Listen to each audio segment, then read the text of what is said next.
Kim Chu muntik ng madisgrasya sa block screening. Paolo Avellino, nag-alala.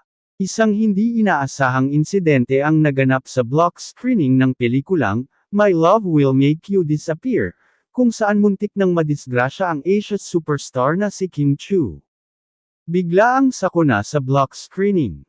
Ayon sa mga nakasaksi, habang masayang binabati ni Kim ang kanyang mga tagahanga sa event, biglang bumigay ang isang barrier na naghihiwalay sa audience at sa stage. Sa bilis ng pangyayari, muntik ng matamba ang aktres, ngunit agad siyang naagapan ng mga staff at security.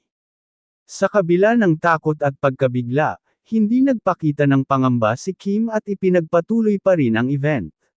Okay lang ako, guys. Ang mahalaga, safe tayong lahat, aniya habang tinutulungan siyang makabalik sa kanyang pwesto. Paolo Avellino, labis ang pag-aalala. Isa sa mga unang nag-react sa insidente ay si Paolo Avellino, na co-star ni Kim sa nasabing pelikula. Ayon sa mga malapit sa aktor, labis itong nag-alala sa kalagayan ng aktres. Sana okay siya, nakakatakot yung nangyari, pahayag umano ni Paolo sa isang private conversation.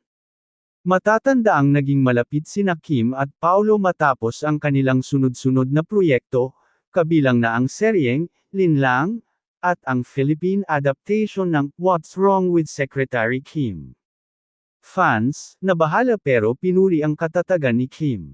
Matapos kumalat ang balita, bumuhos ang mensahe ng pag-aalala mula sa fans ni Kim. Marami ang nagpahayag ng kanilang pagkabahala at nanawagan sa event organizers na tiyakin ang mas mahigpit na safety protocols sa mga ganitong okasyon.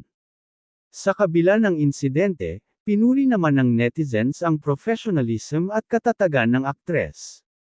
Napaka-dedicated niya sa kanyang trabaho.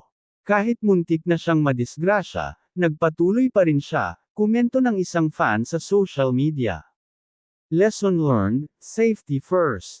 Ang nangyaring insidente ay isang paalala sa lahat ng event organizers na tiyakin ang seguridad ng kanilang mga bisita, lalo na sa mga celebrity na may malalaking fan bases.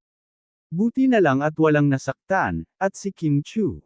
Tuloy lang sa pagpapasaya sa kanyang mga fans. Ano sa tingin nyo, dapat bang masigpitan pa ang safety measures sa mga ganitong events? I-comment sa ibaba at huwag kalimutang i-like at i-share ang artikulong ito.